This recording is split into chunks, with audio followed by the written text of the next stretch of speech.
qui a commencé à détruire. Hein. C'est la mobilisation sur place qui a fait que bon, les capteurs sont partis. Hein. La protection de biodiversité, mangrove, forêt géophyte, des forêts sèches-talents, des formes de botanique très très fortes, comme on a dit.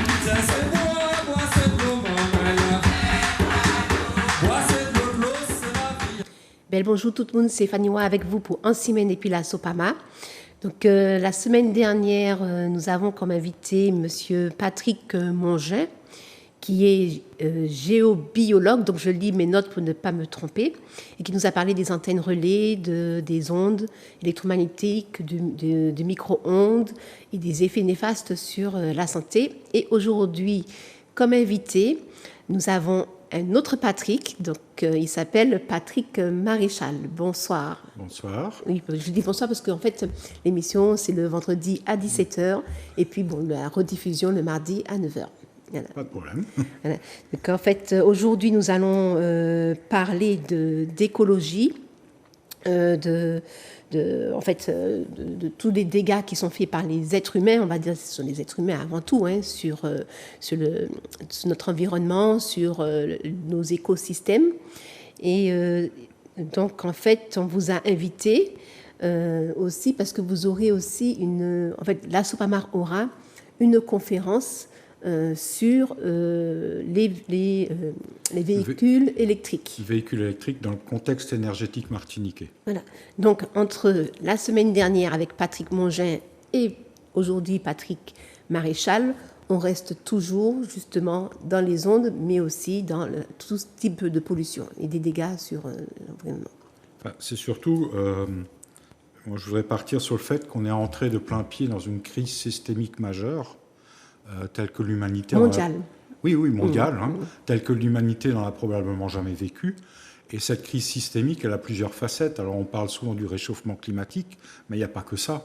Il y a plusieurs facettes qui sont plus ou moins liées entre elles. Il y a aussi la chute de la biodiversité qui est importante. Il y a l'épuisement des ressources, l'érosion des sols, les pollutions diverses, etc., etc. Et puis au niveau pollution, Martinique, on est bien placé avec la chlordécone. Il y a quand même eu un beau scandale et il y en aura peut-être d'autres. Comme on a aussi la sargasse qui arrive. Et sargasse aussi, voilà, oui. Les antennes relais aussi, les ondes électromagnétiques. Donc elles sont à venir, en fait, elles sont là. Et puis, elles sont là, mais les ondes électromagnétiques, c'est... Bon, je ne suis pas spécialiste du domaine, donc je ne sais pas trop, mais les ondes électromagnétiques, on en est de toute façon environné, puisque la lumière, c'est une onde électromagnétique. Voilà, donc moi, je ne sais pas si elles sont spécialement dangereuses, mais j'en sais rien, en fait. En général, c'est le temps qui nous le dit. Tout dépend aussi de la quantité et puis de la distance aux antennes, j'imagine. Voilà. Donc, bon, ça, je connais moins bien. Moi, je suis plus au niveau biologie, puisque je suis biologiste à la base, donc c'est plus d'autres choses. Et je m'intéresse beaucoup aux problèmes d'énergie, d'où la conférence sur le véhicule électrique et d'autres choses. Donc, vous êtes président de l'association l'Institut caribéen pour la nature et la culture, c'est bien cela. Donc, c'est une association qui a combien d'années à peu près? Voilà, une dizaine d'années ou 11 ans. 10 ans, 11 ans, oui. Voilà. Et elle a pour objectif... Son objectif, c'est de promouvoir la nature, évidemment, notamment en participant ou en initiant ou en faisant elle-même des études sur la nature dans les Antilles. Voilà. Et donc, effectivement, vous m'avez donné des liens. En fait, vous m'avez donné des photos, des illustrations sur des études que vous avez faites. Donc, on va finir l'émission avec les araignées et les matoutous. Oui. Et pour commencer, on va d'abord parler des véhicules électriques, mais très brièvement, parce qu'il y aura une conférence. Donc, il y aura une conférence à Saint-Joseph très prochainement. Oui.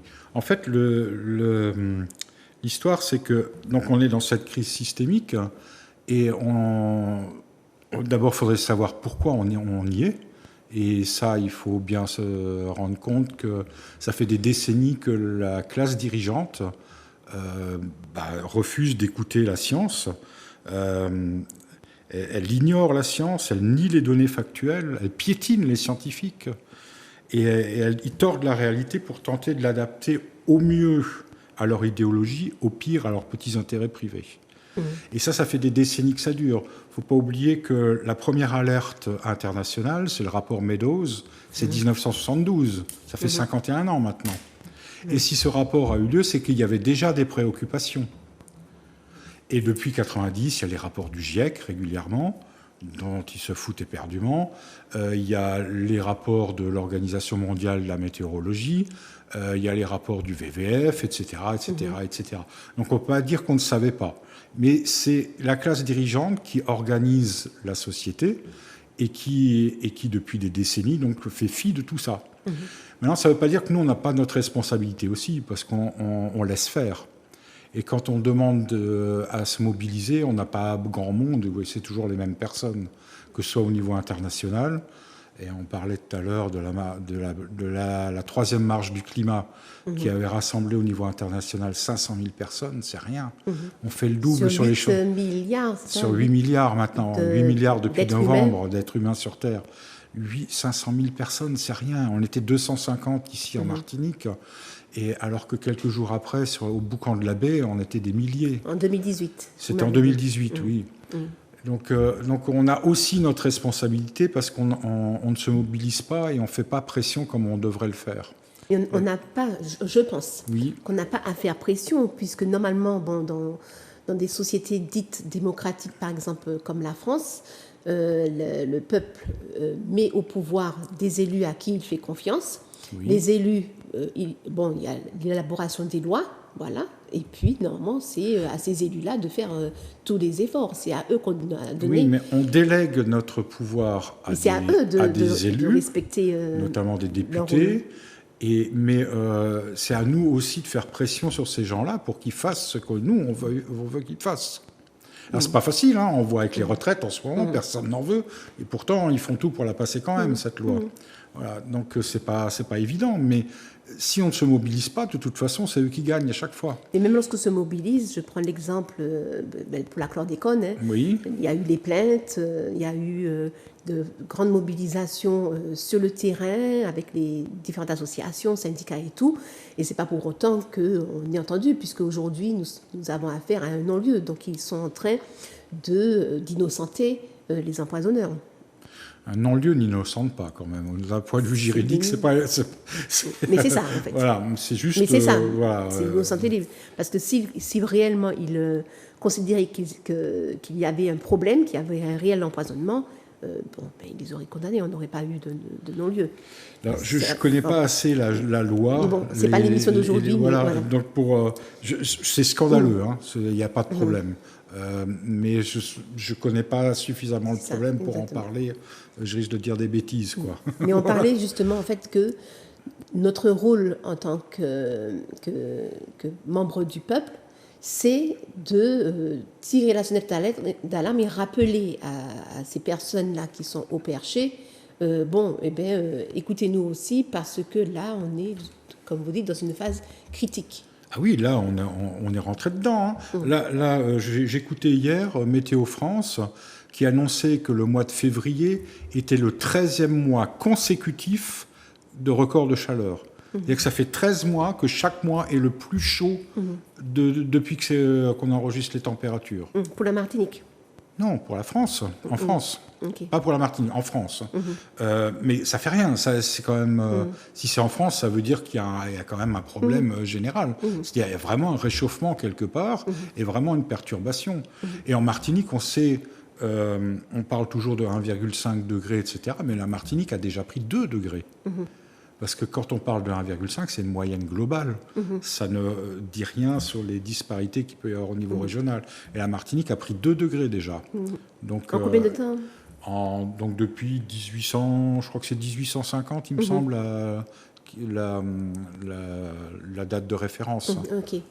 Voilà. Donc on va parler des véhicules électriques. Donc on a emmené une petite image. Donc il y a un programme...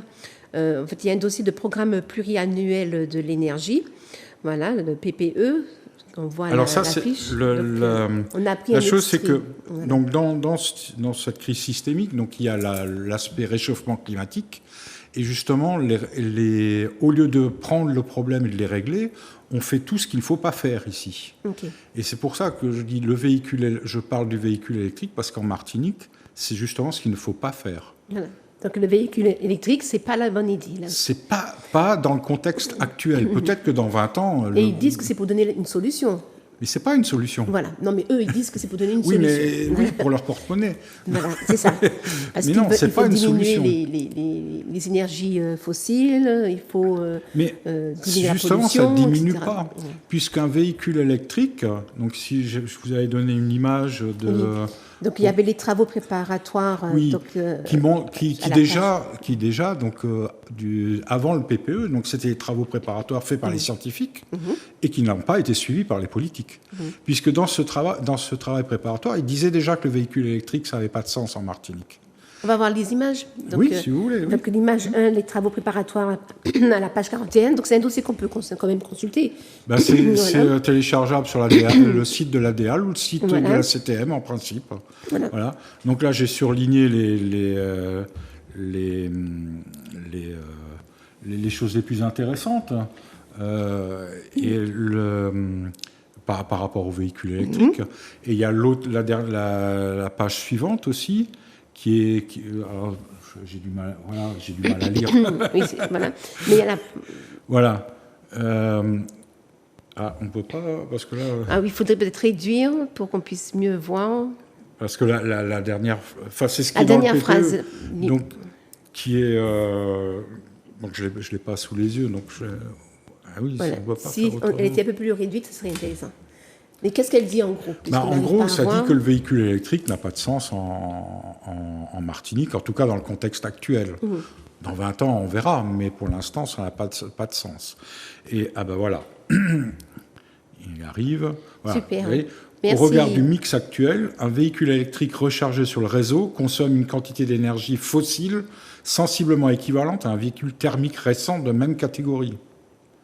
L'introduction massive de véhicules électriques ne permettra pas de faire baisser les émissions de gaz à effet de serre. C'est-à-dire que pour recharger la batterie, on utilise de l'énergie On fossile pour utilise recharger la batterie. Bellefontaine. On Voilà. utilise Bellefontaine, en fait. Donc en fait, autant utiliser directement... En fait, c'est pire que ça, parce que là, il parle ça que de double. l'utilisation. Mais en fait, je ne sais pas dans quel ordre vous avez mis les... Il y a l'image où il y a la voiture... Il faut mettre l'image 3, voilà. Parce qu'en fait, il faut prendre toute la vie du véhicule et comparer la vie du véhicule. Le véhicule, il est fabriqué à un moment donné, et à un moment donné, il est recyclé aussi. À la fabrication en sortie d'usine... C'est l'image 4, l'image 4, si tu peux mettre l'image 4. En sortie d'usine, une voiture, elle a déjà produit une voiture électrique, a déjà produit plus de gaz à effet de serre qu'une voiture thermique. Notamment à cause des batteries, d'ailleurs. Et ça, tout le monde est d'accord. Hein. Même Renault, sur son site, le dit. Voilà, donc. Et c'est à peu près, parce que ça dépend des modèles aussi, mais à peu près 1,5 fois plus d'émissions de gaz à effet de serre qu'un véhicule thermique équivalent à la sortie d'usine. Donc quand vous êtes en Suisse, voilà, c'est ça. Et quand vous êtes en Suisse, et ça c'est des données donc, du rapport de Carbone 4, donc la société de Jean Covici, voilà, qui fait quand même des choses sérieuses, voilà, avec des experts, etc. Donc quand vous êtes en Suisse, par exemple, où l'électricité, c'est 2,3% de fossiles, et l'essentiel, c'est un peu de nucléaire et surtout de l'hydroélectricité, pas de problème, vous rattrapez ça après à l'utilisation, puisque vous utilisez de l'électricité décarbonée. Donc là, ça a un sens. Au Québec aussi. Dans l'Hexagone, quand on avait encore une filière nucléaire, là, c'est peut-être moins évident, mais ça marchait aussi. Mais ici, on a quoi ? Le peu de renouvelables qu'on a, il est déjà consommé. Donc vous rajoutez un véhicule électrique, c'est Bellefontaine. Donc Voilà. en fait, c'est 2 fois plus de pollution. Donc, c'est-à-dire que vous ne rattrapez jamais ce que vous avez déjà pollué en produisant le véhicule électrique. Ouais, c'est ça. Donc ça n'a pas de sens en Martinique. dans le contexte actuel. Le jour où il y aura plus d'énergie renouvelable, où on fera peut-être de la géothermie, on pourra en reparler. Mais pour l'instant, c'est justement ce qu'il ne faut pas faire. Mais lorsque, en Europe, ils utilisent quand même les véhicules électriques, mais que c'est du nucléaire qui alimente les batteries, le nucléaire, c'est aussi quelque chose de polluant qu'on laisse aux générations futures. Alors, oui. Ce sont les poubelles qu'on laisse aux générations futures. Mais c'est des poubelles qu'on sait à peu près traiter avec enfouissement. Alors, je ne dis pas que c'est pas bien, je dis pas que c'est bien, mais... on cache le problème, pour moi. Non, parce qu'on sait le faire. Parce qu'on a un réacteur nucléaire au Congo qui a 2 milliards d'années et où on sait comment que ça s'est passé. Et c'était enfoui à je ne sais pas combien, et les produits de la fission n'ont pas bougé. Donc on peut le faire, il faut enfouir, mais dans les bonnes couches géologiques et à bonne profondeur, et normalement ça ne bouge plus. Voilà. Et puis au bout de... parce qu'on dit toujours, ah oui, 100 000 ans ou des choses comme ça. Non, les plus dangereux, ils n'ont pas une durée de vie aussi longue. Donc c'est quelque chose... Mais n'empêche que pour produire du nucléaire... Et donc c'est mieux... Alors, c'est pas bien, parce que de toute façon, il n'y a pas d'énergie propre. Ils vont chercher la matière première en Afrique. Et comment elles sont extraites, le pétrole. Le pétrole aussi. Non, mais pour le nucléaire, c'est la même chose. Donc en fait... il n'y a pas d'énergie propre. Tout à fait. Voilà. Donc il faut juste, pour l'instant, essayer de trouver le moins, le moins embêtant, quoi. Et le nucléaire est une partie de la réponse, pas la seule, mais une partie de la réponse. Maintenant, il faut y venir, parce que tout ce qui est éolien ou photovoltaïque dans le monde, ça représente pas grand-chose. On est toujours dans l'ère du carbone fossile, qui représente 80% de nos utilisations à l'heure actuelle au niveau mondial. Alors en France, on fait un peu mieux parce qu'on a du nucléaire. En Allemagne, c'est une catastrophe. Ils ont arrêté le nucléaire pour se lancer à fond dans l'éolien et le photovoltaïque. Ils ont rouvert et construit des nouvelles centrales à charbon. C'est une catastrophe. Donc, c'est pas facile. Mais surtout, ce qu'il faut voir, c'est que comme ça fait 50 ans au moins qu'on n'a pas pris le problème, il y a 50 ans, on aurait pu trouver des solutions relativement facilement. Et maintenant, plus on attend, plus ça va être compliqué.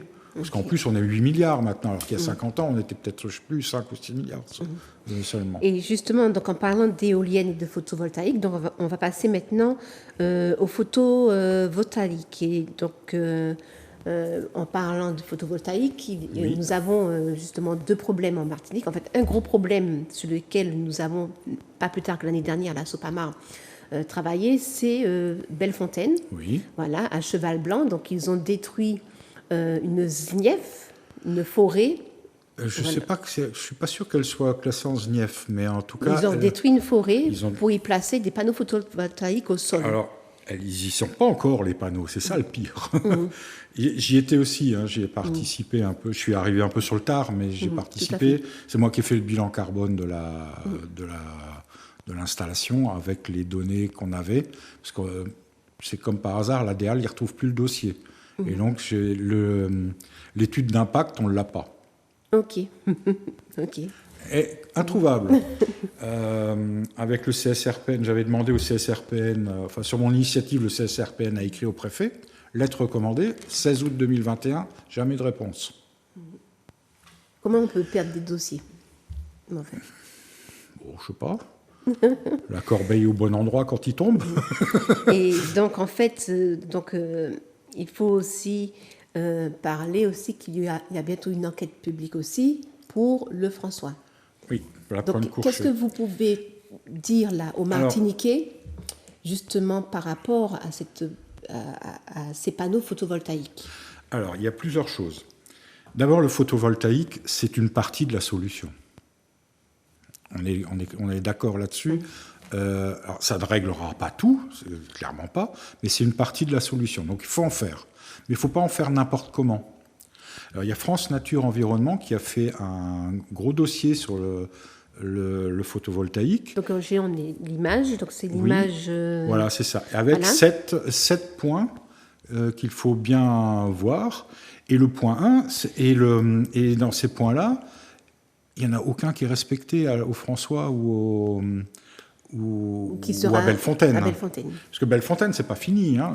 Effectivement, ils ont rasé la forêt avec avis négatif de l'ONF, avis négatif du Conservatoire botanique, plein d'avis négatifs. Et ils ont rasé quand même avec des espèces rares classées à l'UICN. Ok. Dont une espèce qui était classée en danger par l'UICN. Ils ont rasé. C'est quelle quand espèce même. qui était Je sais, c'est des espèces botaniques, donc la botanique, c'est pas trop mon fort, je me souviens plus des noms. Mais il y avait 2 espèces classées UICN, dont une en danger d'extinction. Et ils l'ont coupé quand même. Et le pire, c'est que il devait y avoir une audition au tribunal administratif. Ils ont fait une demande pour repousser l'audience. Elle a été repoussée. Et pendant qu'ils ont repoussé, ils ont défriché. Oui, tout à fait. Ce qui montre à quel point ils sont honnêtes, ces gens-là. Voilà, donc ils ne sont pas de bonne foi, quoi. Donc on ne peut pas faire confiance à ces gens-là. Et donc, pour l'enquête publique qui aura lieu, qui est bientôt pour le François. Oui. Pour le François, je ne sais pas si elle est déjà en ligne ou pas. Il y a 3 jours, j'ai essayé de voir. Mais qu'est-ce qui ne va pas Alors, ce qui ne va pas, donc, c'est la même chose qu'à Bellefontaine. C'est que, en fait, il ne faut pas, et ça, c'est le manifeste de Marseille qui dit ça. Le manifeste de Marseille, c'est l'image 9. Justement, Bellefontaine s'est passé en même temps que le congrès international de l'UICN qui s'est tenu à Marseille en septembre 2021. Et il en est sorti un manifeste où ils disent bien dans le préambule « Les urgences du climat et de la biodiversité ne sont pas distinctes l'une de l'autre, mais bien plutôt 2 aspects d'une même crise. » Et moi, je vais plus loin, je dis que la crise systémique, en fait, il y a plusieurs facettes, et voilà. Et la réussite économique ne saurait plus se faire aux dépens de la nature. C'est-à-dire que là, on a vraiment détruit de la nature et du patrimoine culturel pour faire des panneaux photovoltaïques. Et là-dessus vient le CNPN, donc c'est le Conseil national pour la protection de la nature, qui a également sorti qui s'est auto-saisi justement sur la résilience des forêts. Et ils disent bien, alors j'avais surligné plusieurs choses, mais notamment, il faut, le point 14, c'est proscrire l'installation de parcs éoliens terrestres ou solaires photovoltaïques en milieu forestier. C'est clair, le CNPN est clair là-dessus. Alors évidemment, il n'est jamais écouté non plus, parce que voilà. Il restreindre drastiquement les coupes à blanc de parcelles forestières, et ça c'est bien ce qui a été fait à Bellefontaine. Restreindre drastiquement les coupes à blanc. C'est exactement ce qui a été fait à Bellefontaine. Voilà. Maintenir et favoriser les forêts. Tout à fait. C'est pas ce qu'on fait là. Ça a été rasé complètement. Voilà. C'est à cheval blanc.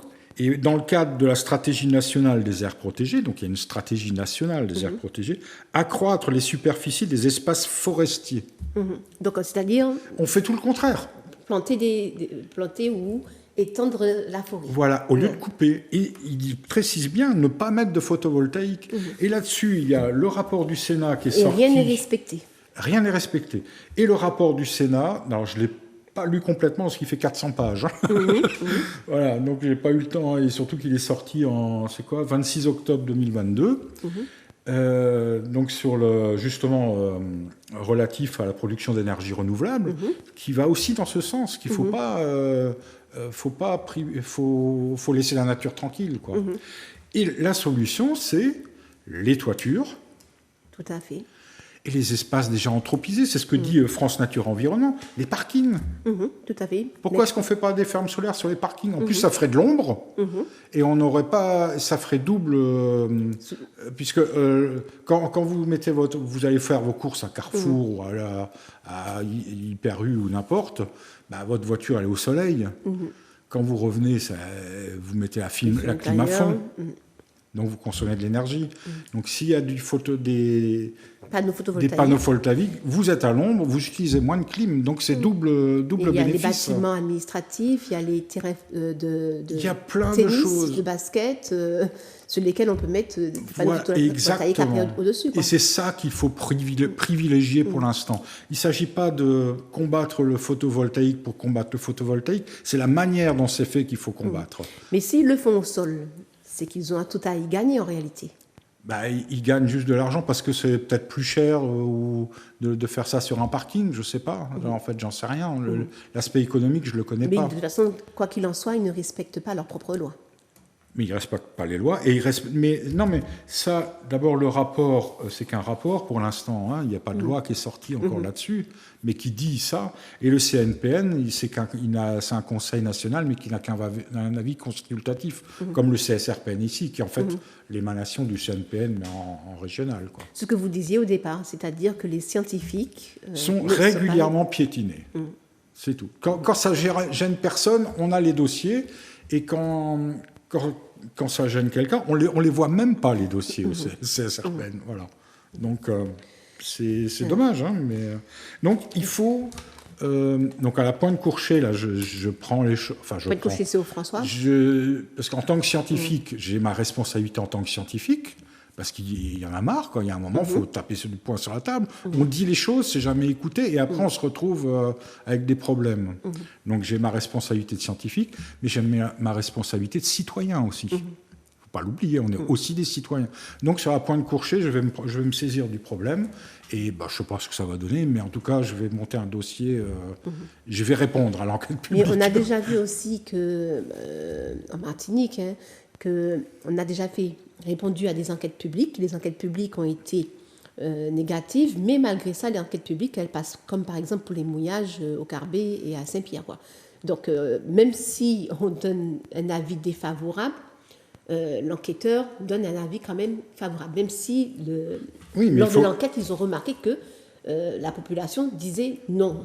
Mais l'enquêteur dit quand même oui. Voilà. Alors, mais il faut voir. Ça arrive aussi, quoi. Il ne faut pas dire non comme ça. Non, il faut argumenter. Si, avec argument et alors, tout, oui. Donc, je ne sais pas comment que ça a été fait. Scientifiquement, voilà. c'est vrai. Et là, moi, j'ai les éléments, là, pour...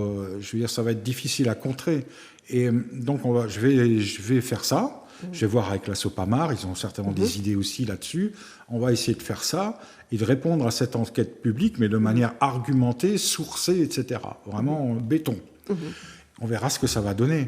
Après, c'est aussi à nous, moi en tant que scientifique, la Sopamar en tant qu'association, peut-être aussi d'essayer de mobiliser les choses.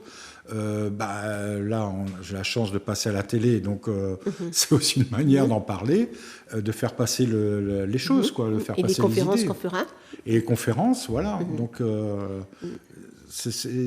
il faut y aller, quoi. Voilà. Donc, il faut aussi, j'ai vu que le GIEC, vous avez donné un dossier pour les caractéristiques. Oui, parce que ça, c'était pour appuyer aussi le fait que... Pour la nécessité de préserver... les forêts, parce que c'est aussi un puits de carbone. Voilà, qu'est-ce qu'on appelle un puits de carbone? Alors, un puits de carbone, c'est... vous avez l'image du puits, donc, et où on peut jeter des choses. Enfin, jeter des choses. C'est quelque chose qui capte le carbone. Voilà. On a une image, l'image numéro 12, caractéristique... si on peut la mettre à l'écran. Voilà. Alors, c'est en fait... non, c'est l'image numéro 12. L'image numéro 12. Voilà. Donc ça, c'est issu d'un des rapports du GIEC. C'est pas le dernier, c'est l'avant-dernier, si je me souviens bien. Et qui montre là, en fait, ils ont quatre scénarios pour arriver à 1,5 degré en 2100, pour ne pas dépasser... 1,5, c'est quoi? Degré de quoi? Degré Celsius. Okay, voilà. Oui, j'ai tellement là. Effectivement. Voilà. L'idée, c'est de ne pas dépasser plus 1,5 degré d'ici 2100. Okay. Et pour ça, il faut arriver au point d'équilibre en neutralité carbone en 2050. C'est-à-dire qu'en 2050, on émet autant de carbone que la nature en absorbe, naturellement ou artificiellement. Voilà. Et donc là, on voit qu'avec la première hypothèse qui est la plus comment dire, la plus simple, la plus... La P1. Oui, la plus, Donc on peut voir l'image numéro 13, voilà, comme ça on voit oui. en plus gros. la P1, elle est la plus favorable. Voilà. Et on n'y est pas, hein. C'est mal parti pour faire celle-là. Mais même là, on voit, alors c'est le rose, là, il y a besoin de recapter le carbone dans l'air. Et comment on peut faire? Alors, c'est-à-dire plus que la nature. Pour ça, il y a reboiser, c'est renaturaliser. reboiser, voilà. C'est tout ce qui capte le... Et il faut bien voir qu'une forêt, c'est pas que les troncs, c'est aussi le sol qui a énormément de carbone dans le sol. Et nous avons aussi dans la mer un Oui, moyen. on peut en parler après avec les récifs coralliens. Voilà, c'est ça. Parce que là aussi, là on a un autre problème. Moi, j'en avais parlé une fois dans une conférence aussi sur le climat. C'est effectivement nos récifs coralliens sont en mauvaise santé et les coraux, enfin beaucoup de coraux, pas tous, mais l'essentiel des coraux, ceux qui construisent les barrières, c'est du calcaire, c'est du carbonate de calcium, c'est CO3. Donc ça capte du carbone aussi. Donc d'où le fait qu'il faille protéger nos forêts, faille protéger notre mer, oui, et les coraux, biodiversité. Et nos barrières de corail sont menacées par les bateaux qui s'ancrent n'importe comment, mais ça, à la limite, c'est des petites égratignures. Mais surtout par toutes les eaux usées qui se déversent dans l'eau. On n'a aucune station d'épuration aux normes. Tout à fait. Et je ne parle même pas des fosses septiques des particuliers. Et tout ça, ça part. Et nos récifs coralliens ne sont pas du tout en bonne santé. Tout à fait. Donc ça aussi, c'est un puits de carbone. Voilà. Et donc, c'est cette nécessité de capter du carbone si on veut y arriver. Et c'est comme dans la solution la plus favorable. C'est laquelle la plus favorable? La P1. La P1, donc on peut voir l'image 13. Avec la P1, en stimulant juste un peu les forêts et tout, ça suffisait. Mais avec les suivantes, quand on voit le jaune, il faut faire du captage industriel. Et on ne sait pas faire. Donc c'est mal parti pour nous. Et donc il faut surtout ne jamais couper des forêts si on peut faire autrement. Et là, pour les fermes photovoltaïques en Martinique, on peut faire autrement. Tout à fait. Parce qu'il y a des toitures il y a des hectares de toitures et il y a des hectares de parking ou autres choses qui sont déjà anthropisées. Il faut commencer par ça. On verra après, mais il faut commencer par ça. La Sopamar, on était aussi sur un combat justement il y a peut-être 5-6 ans de cela, c'était les panneaux photovoltaïques en pleine mangrove au niveau de Génipa, où on s'est battu justement pour ne pas que ça ait lieu, et ils ont mis des panneaux photovoltaïques sous prétexte qu'ils allaient aussi faire un élevage d'oies en dessous. Donc au début on avait vu des oies, et puis après c'est fini, on passe sur l'autoroute en allant en direction du sud Petit-Bourg, on verra sur la main droite les panneaux photovoltaïques au sol. Avant le carrefour, là. Oui, voilà. Oui, voilà. Au sol. Donc là, on s'est battu pour pas que ça se fasse au sol, mais bon, voilà, il y a des gens qui ont plus de pouvoir que le pouvoir ceux de qui l'argent. se soucient pour le vivant. Le pouvoir de l'argent, parce qu'il ne faut pas oublier une chose, c'est que ça rapporte de l'argent par l'électricité qui est... parce que EDF est obligé d'acheter l'électricité à un prix en plus cher que ce que ça coûte réellement. Donc il y a ça. Et puis toutes les subventions. Et puis il y a la location du terrain. Et puis ici en Martinique, il y a peut-être en plus les 30% de... Comment on dit là Les vies chères? Non, c'est pas ça. Quand on a des projets, je ne sais plus comment ça s'appelle, il y a des crédits d'impôt de 30%. Donc, enfin, bref, il y a plein de choses. La défiscalisation. Oui, la défiscalisation, voilà. Et tout ça fait que les projets s'installent quand même. Ces projets se font parce que ça rapporte de l'argent. Donc, en fait, bon. À court terme, parce qu'on oublie que ça va nous coûter cher après. Tout à fait. Alors là, donc vous avez tiré la sonnette d'alarme sur justement les pollutions, les dégâts qui sont faits sur la nature. Et il y a un moyen de protéger aujourd'hui par rapport au GIEC, ce qu'on avait vu l'affiche à l'écran. Oui. Donc il y a un moyen de protéger, c'est protéger nos forêts, c'est protéger la biodiversité en général. Oui. Et donc en fait, ici, nous avons une biodiversité aussi Donc, vous avez emmené des petites images. Oui, moi j'ai beaucoup sur, travaillé. En fait, les araignées. Voilà, moi j'ai travaillé. C'est ma spécialité, les araignées, à la base. Donc c'est moi qui ai fait toutes les études sur Matutu Falaise. Et donc là, peut-être qu'on pourra en revenir pour cœur Bouliki aussi. Voilà. Oui, on va en parler de cœur Bouliki. Mais il y a toute une partie de la biodiversité qui n'est même pas connue en Martinique. Par exemple, on connaît donc Matutu Falaise et puis l'autre grosse mygale, mais moi j'en ai trouvé 5 autres de mygales. Dont, là, la petite Trichopelma, qui est une petite mygale, mais qui est une espèce nouvelle pour la science. C'est pas une araignée, c'est une mygale. Ben, les mygales sont des araignées. Mais la particularité de la mygale... Les mygales, c'est un sous-groupe des araignées. Mais elles sont plus grosses, en fait, c'est ça? Non, pas forcément. Là, j'ai pas pensé, mais j'aurais pu mettre la plus petite araignée, la plus petite mygale de Martinique qui fait 3 mm. Ok. À l'âge adulte. Hein. Donc une mygale, c'est pas forcément une grosse araignée. Ok, d'accord. C'est vrai que la plus grosse araignée, c'est une mygale, mais la plus grande araignée n'est pas une mygale. Ok, d'accord. Parce que la plus grosse, la plus trapue, c'est Theraphosa Celle qui fait plus peur. On en a en Amérique du Sud, là, en Guyane notamment. Puis la plus grande, qui est plus... Elle fait combien de mètres? Mais qui... ça fait 30 cm. Ça fait 30 cm d'envergure, quoi. Ok, d'accord. Donc il y a la plus grosse Theraphosa, parce que c'est la plus trapue, mais la plus grande, parce que c'est l'envergure, mais qui n'est pas aussi lourde, c'est une espèce cavernicole, dont, je ne sais plus, je crois que c'est au Vietnam ou un truc comme ça. Voilà. Elles sont dangereuses? La plupart des araignées ne sont pas dangereuses. Pour l'homme, hein, s'entend. Pour une blatte, je ne garantis pas. Hein. Pour une blatte, je ne garantis pas. Mais pour l'homme, non, parce qu'on n'est pas... Une araignée dangereuse pour l'homme, il y en a très peu dans le monde, mais c'est un danger accidentel, je dirais. Parce que le venin n'est pas prévu pour l'homme. Et en plus, il n'est pas souvent à des doses suffisantes pour on est quand même... physiquement, on est quand même des grosses bêtes, quoi, pour une araignée. Donc, et la plupart des araignées ne sont même pas capables de mordre parce qu'elles n'ont pas la force nécessaire pour traverser notre peau.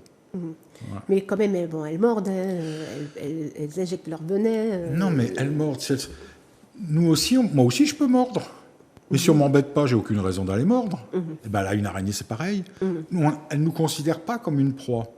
Donc si on ne l'embête pas, on n'a aucun risque. Tout à fait. Voilà. Ok. Donc en fait, on va voir quelques images justement que vous avez emmenées, et puis vous allez faire des commentaires si vous voulez. Donc là, c'est une araignée Chrysometa. Alors, Chrysometa, c'est son nom, hein. Chrysometa donc, tout eugénie. Ça, on a en Martinique. Hein. Oui, tout ça, c'est Martinique. Hein. Voilà. Donc ça, c'est une bête qui était déjà connue, mais qui est esthétique. Enfin, moi, je la trouve esthétique. Voilà. Donc on a une suivante. Donc ça, c'est Ibana, Ibana tenuis, qui est une banalité dans les Antilles, que les Anglais appellent ghost spider, donc l'araignée fantôme, et qui est très courante dans les feuillages, la nuit. Elle est transparente.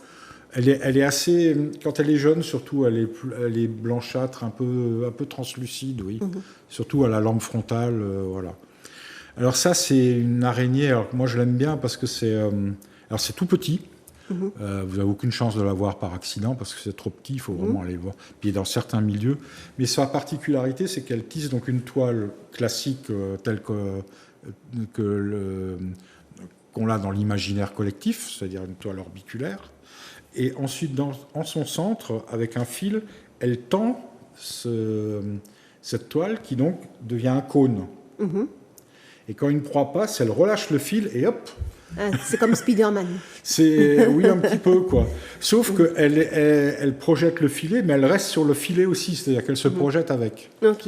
Et puis c'est amusant parce que quand on le déclenche volontairement pour voir, donc elle se projette, ça se voit très bien. Alors avec la toile, ça fait 1 centimètre, hein, c'est tout petit. Et puis hop, au bout de 2 minutes, il n'y a rien et on la voit rembobiner le fil et retendre la toile. Ok. Voilà. Ok. On a vu aussi donc là. Alors ça, c'est une autre mygale qui est nouvelle pour la science aussi. Elle n'est pas nouvelle pour la science. Nouvelle pour la science. Elle n'est pas connue. Elle n'est pas connue. Elle est en Martinique. En Martinique. On ne l'a pas encore vue dans le monde, ailleurs dans le monde. Bah déjà, comme elle est nouvelle pour la science, donc forcément, pour l'instant, elle est endémique de Martinique, jusqu'à ce qu'on la trouve éventuellement ailleurs. Ok. Voilà. Elle fait combien de centimètres à peu près? Celle-là, le corps, il doit faire 1 centimètre, 1 centimètre le corps. Donc avec les pattes, dans les 2 centimètres, c'est une bête modeste, une mygale modeste. Mygale modeste. Voilà, je pense que celle-là, ça, c'est l'Issomanes. Elle est presque transparente. Ça, elle est toute verte, elle est dans les tons verts, dans les feuillages, en forêt humide. Ok. Et ça fait partie des salticides, donc des araignées qui sautent. Ok. Et celles qu'on trouve à la maison, particulièrement, parce que bon, il y a celles qu'on voit de la forêt, partout dans la nature, mais celles qui aiment bien s'installer chez nous. Alors lesquelles? Parce qu'il y en a plusieurs. Ah, moi, je sais pas, moi, je ne les connais pas. Alors il y a une petite salticide qui fait quoi, à peine 1 centimètre, au soleil sur les murs à l'extérieur et qui saute. Ça, c'est Menemerus bivitatus, c'est une petite salticide. C'est typiquement une bête ce qu'on appelle anthropophile, c'est-à-dire qui vit avec l'homme. Voilà. Il y a dans la cuisine ou au plafond, vous avez parfois des toiles un peu que les ménagères n'aiment pas. Ça, c'est Physocyclus globosus. Ça, c'est une araignée importée en plus. Elle n'est même pas originaire d'ici. Et elle a colonisé toutes les tropiques. Et donc, ça, c'est une petite araignée. Alors, elle a un petit corps avec des longues pattes. Et puis, vous avez ce que les Réunionnais appellent la babouque, qui est une plus grosse, qui est une grande araignée comme ça, avec les pattes, qui est très vive. 10-15 cm d'envergure? Non, ça fait 5-6 cm avec les pattes, très vive, et qui vit dans les maisons aussi, qui est originaire d'ailleurs de l'Indo-Pacifique, qui a colonisé aussi toutes les tropiques, qui est grande, qui s'attaque aux ravets, beaucoup aux ravets, mais qui est inoffensif pour l'homme, et qui est également anthropophile, qu'on voit beaucoup dans les maisons, dans les hangars, les garages, etc. Donc en fait, on parle justement de protéger la biodiversité pour justement diminuer ce réchauffement climatique, mais ce dégât qui a été fait climatique. C'est deux choses différentes, même s'il peut y avoir un lien. Réparer la biodiversité ne va pas réparer le climat. Ce qui va réparer, j'aime pas trop le terme, mais ce qui va... Parce que de toute façon, là, c'est trop tard, on est parti dans une... Tout ce qu'on peut faire maintenant, c'est limiter les dégâts. Voilà, c'est ça, limiter les dégâts. Et on peut encore les limiter. Donc, le pire, ce serait de ne rien faire et de subir totalement. Alors là, ce serait une catastrophe. Tout à fait. Voilà. Donc, on peut encore limiter les dégâts, mais il faut bien savoir qu'on va avoir des problèmes. Et il faut aussi se préparer aux problèmes. Mais là, je suis moins compétent pour ça. Mais bon... mais il ne faut pas l'oublier, quoi. Il faut se préparer à ce qui arrive. Et donc, vous avez le réchauffement climatique qui peut avoir une influence sur la biodiversité, parce que... ça en a une. Voilà. La mangrove. Mais la chute de la biodiversité, c'est d'abord les activités humaines. C'est-à-dire, on a coupé les forêts. En métropole, on a rasé les haies pour faire des grands champs, pour mettre les machines agricoles. Et donc, plus d'oiseaux, plus d'insectes, etc. Plus de pollinisation. Voilà, donc il y a tout ça, et qui est aggravé maintenant par le réchauffement climatique. Mais à la base, c'est indépendant. Et l'inverse, c'est pas évident. C'est-à-dire que si préserver les forêts, ça peut avoir un effet sur le climat,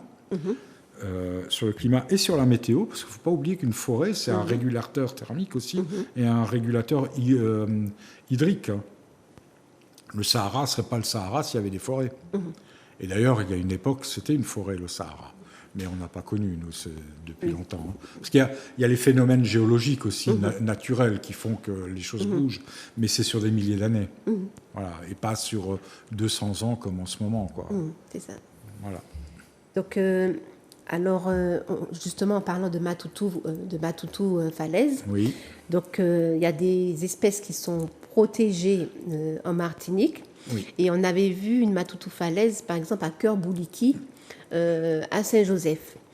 Et par le fait qu'il y ait la Matoutou falaise, donc systématiquement, avant de faire des travaux, il faut qu'il y ait une étude d'impact, comme pour les panneaux photovoltaïques à Bellefontaine. Alors la Matoutou falaise, donc on avait fait un travail avec l'agence Biotop, j'avais participé. Et, donc on a emmené l'image de... Et on avait... Le rapport Biotop, c'est l'image 19. On avait essayé de faire une carte. Moi, j'avais déjà, à titre personnel, dans mes travaux sur le Matoutou falaise, j'avais déjà beaucoup de données de cartographie, mais là, l'ADEAL nous avait demandé d'aller un peu plus loin, de pousser un peu plus loin, et de voir quelles sont les zones de conflit avec éventuellement les PLU, etc. Donc on a complété la cartographie, mais elle n'est pas complète. Je veux dire, c'est un travail titanesque de vraiment... Voilà. Et Cœur-Bouliki était un peu en marge. On avait une incertitude, on ne savait pas trop. Donc les cartes on va voir à l'image dehors, vert, en fait. Mais pas tellement, en fait, mais pas beaucoup. C'est proche, quoi. Et donc, c'est pour ça que l'ADA n'a pas vraiment réagi. Mais maintenant, c'est confirmé. Elle a été filmée plusieurs fois en plus. On sait qu'elle y est. Donc maintenant, il faut stopper, faire l'étude d'impact. Et il ne faut pas oublier, quoi. C'est une bête qui est protégée maintenant. Elle est protégée avec l'arrêté du 3 août 2017, protégée au niveau national. Et depuis octobre ou septembre, je ne sais plus. 2022 Là, 2022, récemment, elle est même en annexe 3 de la CITES, donc protection internationale. Protection internationale, ça veut dire aussi qu'elle a tendance à disparaître? Ben, en fait, alors la CITES ne protège que contre le trafic, que contre le commerce. Hein, voilà. Mais le matoutou falaise est une espèce endémique de Martinique, ça veut dire qu'elle n'est que là. Et pour son grand malheur, quand elle est gracieuse, belle, etc., ben, elle est très prisée des éleveurs, quoi.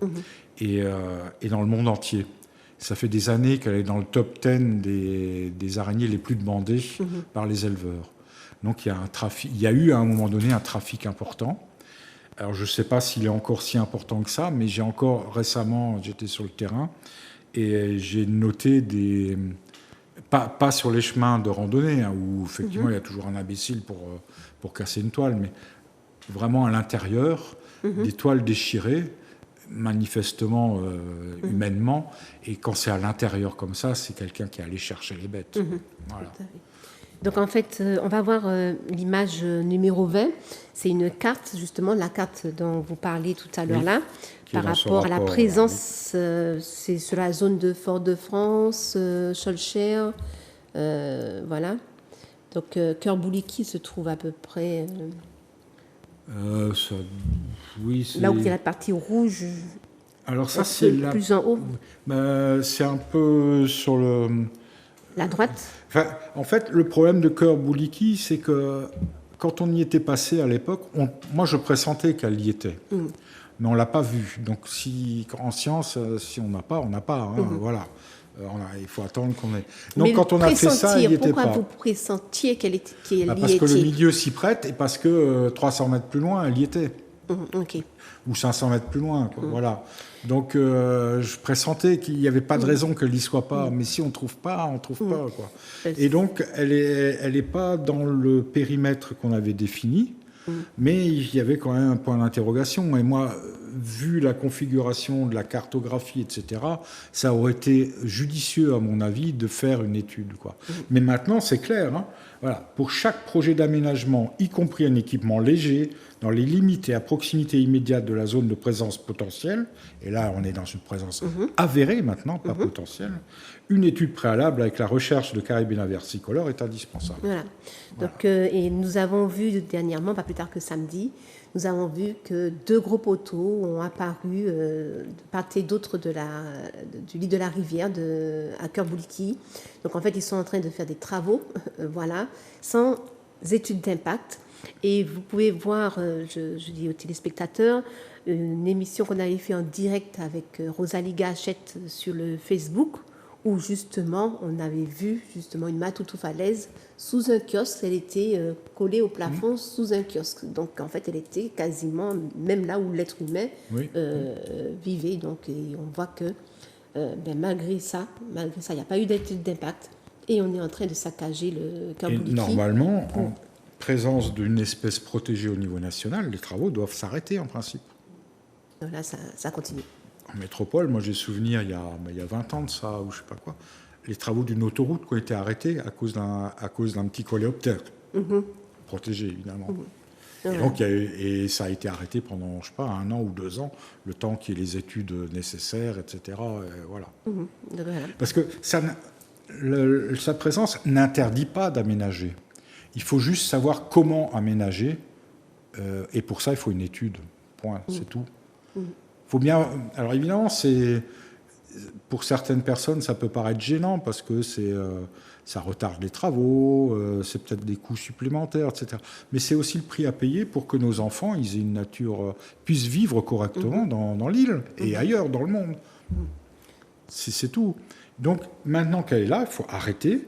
Le but n'est pas d'arrêter systématiquement, enfin comment dire, de de se battre systématiquement contre ça, c'est juste arrêter, enfin suspendre plutôt qu'arrêter, voilà le terme, suspendre. On fait une étude et on voit comment est-ce qu'on peut le mieux allier les travaux qui sont nécessaires, a priori, si j'ai bien compris. Pas forcément. Hein, bon. On a déjà eu des voilà. des émissions enfin, disons, sur ça. allier tout ça et la protection de l'environnement, quoi. Voilà, c'est ça. C'est ça le but de l'étude d'impact, c'est pas de donner des arguments aux défenseurs de la nature pour contrer tout. Non, c'est là pour essayer d'équilibrer les choses et de faire en sorte de prendre la meilleure décision pour à la fois la population locale et la préservation de l'environnement, c'était la préservation des populations futures. Voilà, de nos enfants, donc voilà. Donc en fait, je rappelle quand même que en fait, on avait fait une émission justement sur les forages à Cœur-Bouliki et on avait démontré qu'en fait que ces travaux-là, c'était pour capter l'eau de la nappe phréatique pour l'emmener à l'usine de Durand. Et pour cela, il faut qu'ils mettent des pompes pour capter l'eau dans la nappe phréatique. Mais en fait, cette eau-là, en fait, on disait que si on réparait les réseaux d'eau, même à 10%, eh bien, on n'aurait pas eu à avoir à produire plus d'eau que ça. Oui, c'est vrai, apparemment, le système... C'est une vraie passoire. Oui, le réseau ça, est une vraie passoire, et c'est ça le problème. Donc, en fait, le problème, c'est ça. Réparer ce qui a besoin d'être réparé. Mais on avait fait une émission précédemment sur ça. Alors, je me pose une question quand même. Vous avez fait des études sur les voitures électriques, sur le climat, sur les araignées, mais pourquoi autant d'études diversifiées et pourquoi les araignées, pourquoi pas... Alors, les araignées, c'est pourquoi vraiment... pas une autre Les espèce. araignées, c'est vraiment... Je suis biologiste à la base, hein, j'ai un doctorat en écophysiologie, c'est ça mon travail à la base. Donc les araignées, c'est vraiment de la recherche scientifique ce que j'ai fait. Les véhicules électriques, j'ai pas fait de recherche là-dessus. C'est qu'une recherche bibliographique, j'ai essayé de trouver les Mais pourquoi les s'être intéressé à cela? Pourquoi pas? Parce qu'en fait, je me sens, comment dire, je me sens responsable d'une certaine manière, dans ma position de scientifique et donc de quelqu'un qui a des possibilités, des connaissances, de faire quelque chose, je me sens obligé d'apporter quelque chose. J'ai ma responsabilité de scientifique en plus de celle de citoyen. Voilà. C'est une responsabilité que d'autres n'ont peut-être pas, mais moi j'ai ça. Et donc, pourquoi le véhicule électrique après, c'est les hasards qui ont fait que je me suis intéressé à ça. Le photovoltaïque. Le photovoltaïque, c'est parce que là, ils ont détruit une forêt. C'était Bellefontaine. Quand je m'y suis intéressé, la forêt n'était pas encore rasée. Voilà. Et donc, j'avais été interpellé pour tout ce qui se passait. Je connais Guillaume Viscardi, qui est le directeur du conservatoire botanique, qui a fait des relevés botaniques, justement, et qui a montré que la présence de ces deux espèces classées UICN. Donc, tout ça, ça a fait que je me suis intéressé à ça aussi. Et en fait, c'est les problèmes d'énergie qui m'intéressent en général. Voilà. Et l'énergie, qu'on le veuille ou non, c'est de la physique, point. Tout le reste, c'est de la foutaise. Voilà. Donc, en fait, on rappelle, écoutez les scientifiques, écoutez le peuple martiniquais qui crie stop, la Sopamar, stop urgence, les associations, stop urgence, là, il faut arrêter les dégâts. Oui. Voilà, et puis on rappelle qu'il y aura une conférence sur les véhicules automobiles à Saint-Joseph. Électrique, effectivement. À Saint-Joseph, il y a déjà la date, je ne sais pas. Alors, c'est pas ce samedi, c'est le prochain. Ça fait quoi? C'est le 11, c'est ça? Donc, le 11. C'est pas celui-là, c'est le suivant. Le suivant, donc ça doit faire le 11. Donc, on va faire l'affiche et puis ça sera donc à Saint-Joseph. Par contre, je ne sais pas à quelle heure. OK. Mais voilà. On ne m'a pas dit à quelle heure encore, mais moi, je suis à la retraite maintenant, donc, voilà. donc je vais avoir du temps pour et bosser. Je rappelle quand même que ça fait combien? 12 années que vous vivez en Ça fait 11 ans et des poussières. Que vous vivez en Martinique. C'est ma 12e année. Voilà. Et vous allez repartir chez vous Non, je vais partir ailleurs. Ailleurs? Oui. OK. J'ai pris ma retraite, je suis en train de revendre ma petite entreprise et je vais partir faire du bénévolat dans une ONG environnementale. Super. Voilà. Donc le Toujours, travail continue. tant que je suis en bonne santé, je me dis que faut que je me rende utile, quoi. Ok. Tout en faisant quelque chose qui m'intéresse aussi, hein, bien sûr. Il faut allier les deux. Tout à fait. Eh bien, on remercie Monsieur Patrick Maréchal d'être passé sur Zouk TV. C'était avec plaisir. Ok, nous aussi. Puis on se retrouvera bientôt, d'ici 2 semaines, pour la conférence à Saint-Joseph. Ok, ben merci à tous et puis à très bientôt sur Zouk TV.